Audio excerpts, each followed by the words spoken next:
Quiniquisette. And we're not far, so if you would back out and got onto 28, you would be not far from the Mashpee Rotary. Everybody knows where that is. Is this the estuary that's shared by Barnstable? That was Tantua, we just were. Okay. And I'll quickly introduce our Oyster Remote Set program. This particular program has been, well, actually it had its early beginnings back in the late 90s. And we were looking at a sort of a semi-unique way of getting oysters to the various towns at a young stage and having them grow out. And what it involves is we contract with the local shellfish hatchery, which is ARC, or Aquacultural Research Corporation in Dennis. And what they do is they take adult oyster broodstock, spawn them, and then in large tanks filled with seawater, they put the larval oysters in there, along with what these are oyster remote set bags. And all that is plastic mesh containing sea clam shell, sometimes crushed, sometimes whole, and we get those free of charge from the shucking houses. That's the same shell that ends up in driveways and what have you.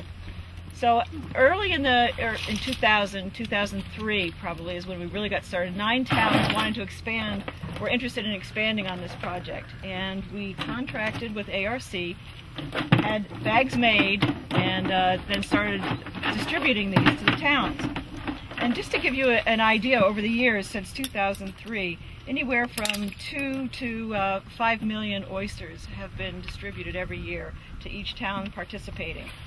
And looking at the economics of that, just for instance, if only 50% of those oysters survived, you have a potential of at least 14,000 quarts of or bushels of oysters that people would be able to go harvest, with a potential wholesale value of $716,000.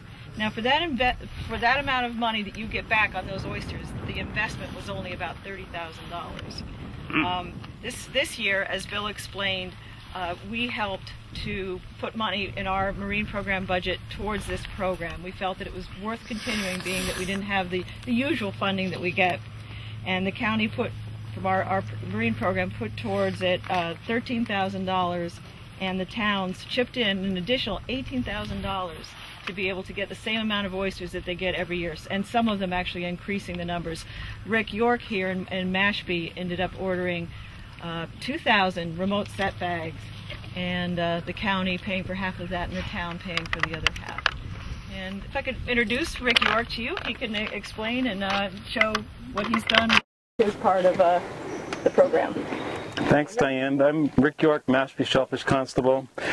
This project, our part of this remote set project started in 2004 with the goal of growing and harvesting 1 million oysters a year, and the dual purpose was to restore the lost oyster fishery and to help clean up the bays by removing nitrogen that's over-fertilizing the bays. So what we did was, at that time, the state and the county were funding all the bags. We started with 160, and we've worked our way up since then to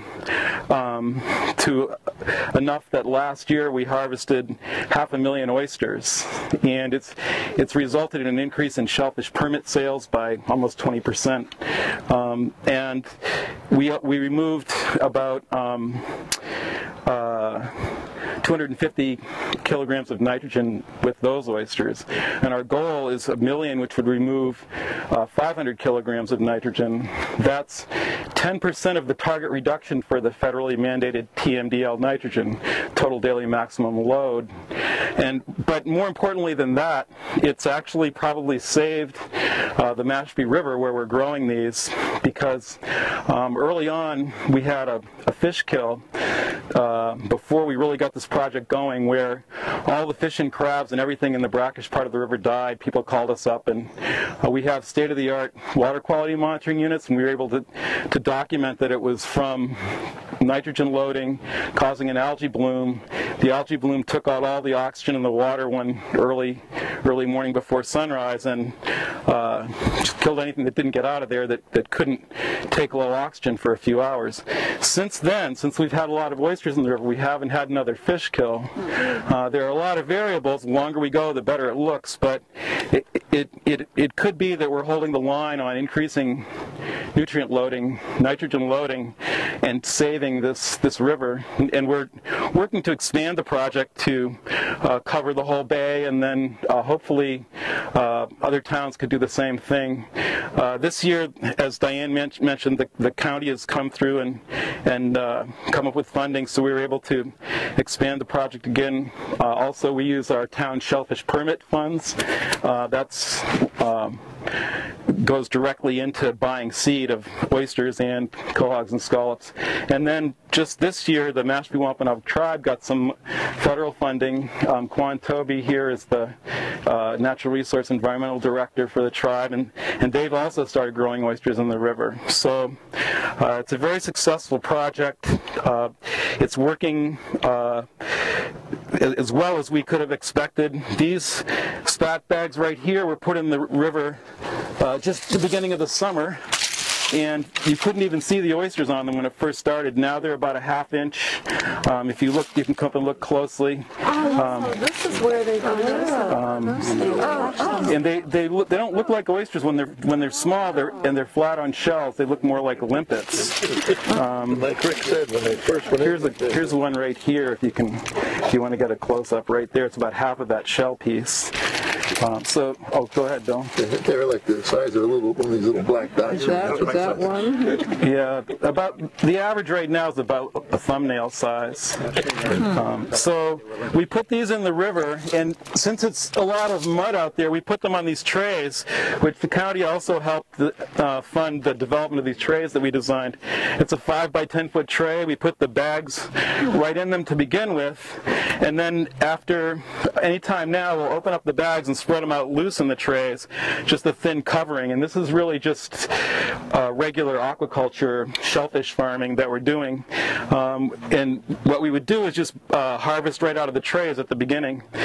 And this group of oysters in these boxes are last year. So this is this year, and this is a year later. You can see that some of those are just about harvest size. That's just 1 year. That's 1 year, but keep in mind that it's warm, there's lots of algae, it's perfect conditions for oysters, not perfect for much else out there, but it's really perfect for oysters. And that the fresh water in the river eliminates the oyster diseases, most of the predators except for crabs, and it's really the perfect area to do it. Some of these are 3 inches is legal size. Some of them are already there, and they still have the half a season to grow till November. And so it's highly successful, and they have to thank the state originally, and now the county and all the town people in Mashpee for buying shellfish permits, and the Wampanoag tribe now too. The Mashpee Wampanoag tribe is also stepping up with looking like they can even expand their part of the project. So, if I could just point out just another benefit of these oysters, in addition to being good to eat and a good resource for recreational hermit holders, these oysters perform ecosystem services free of charge. So we're not feeding these. They're grazing down the excess phytoplankton in our waters.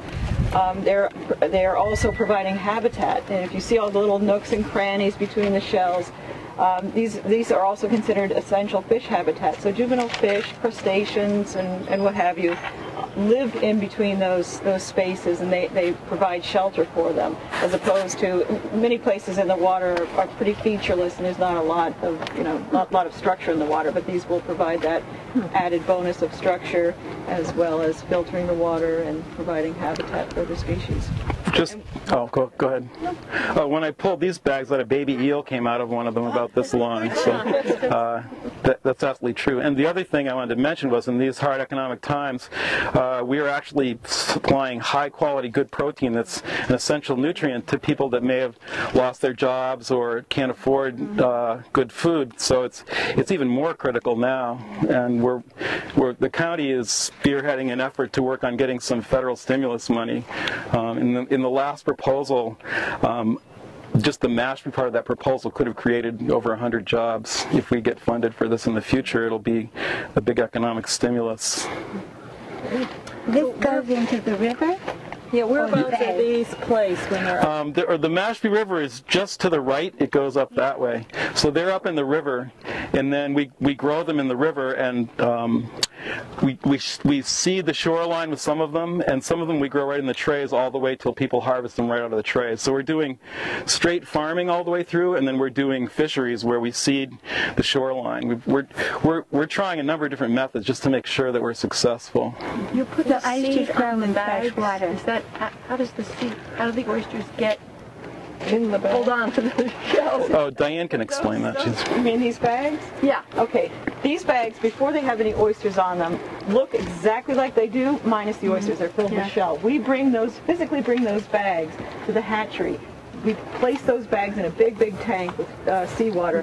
They pour oyster larvae into that tank. The oyster larvae want to settle on something preferentially made out of calcium, so other shell. So then they attach themselves. And then we take, when they're big enough, 10 days later, we then distribute them to the towns. The towns come and pick them up. It starts out When you take the oysters right out of this net, who gets them? Anyone with a town permit or a Mashpee Wampanoag tribal ID.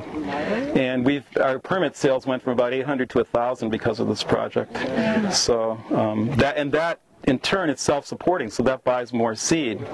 So it's really working out quite well.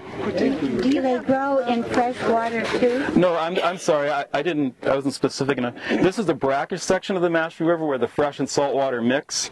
So at low tide, it's about 20% seawater, and at high tide it's about 80% seawater. And that's good enough for the oyster. Yes, they're adapted to that kind of brackish environment. That's where they normally do well. So. Rick has found in some of these lower salinity areas, he has less problems because the oysters manage to live, but oyster drills, which are predators of oysters, don't like that low salinity. So he's taking advantage of that. What about phosphate? Do you find, do you test for phosphate in your water here? Or? Yeah, we're in the Massachusetts Estuaries Project program, and if you check the town website, you can see on the Shellfish section, you can see about this project, but you can also link to the report on this bay, which is really thick and extensive, and it is a really thorough description of the conditions and the potential remedies. That's the basis for the TMDL, where we have to take 5 tons of nitrogen out of the river. And as I mentioned, we're 5% there now, and we've taken out 5% of that already, and our goal is 10%. I'm referring to phosphates, though. Do you? Well, actually, all of the nutrients go into making the algae blooms, but in the salt water, the nitrogen is the limiting factor. So if the algae grew until they used up a key nutrient and stopped growing, that would be nitrogen. In fresh water, it's usually phosphorus. So there are exceptions to this, but we test for all the nutrients. What about the zebra mussels? Have you seen any evidence of growth in that species? No, we're also working in a eutrophic pond here, Santuit Pond. We have a study going, a number of state and even federal studies there, and we haven't seen them yet. Where does most of the excess nitrogen come from that caused the fish kill? On Cape Cod, it's mostly from septic systems, but it's filtered through the ground, so it's actually clean. It's sand filtered. That is fertilizer? And then septic systems, lawn fertilizer. Rainfall has, on average, 1 milligram per liter of nitrogen. I've never fertilized my lawn since I bought my house 15 years ago, and it's looking great this year when it's wet. When it's a drought, it's kind of brown, but I don't care. I don't have to mow it so much. And I just actually, on that pond study, I just heard of a cranberry bog that is, I have to confirm it, but somebody told me that they are not fertilizing their bog. They're just using the natural fertilizer from the rain, and maybe there's leftover fertilizer from previous use. But cranberries grow wild on places just like this bluff over here with no fertilizer. So Get them on the dunes in Provincetown. right. So maybe that's better if you don't fertilize it. You don't have so many weeds. Maybe this guy's onto something. We'll see. Any other questions? I have to be the guy that moves everybody along here. So, any other questions? Thank you. Thank you very much, And Rick. We appreciate you. thanks to the county for the funding. Thank you all.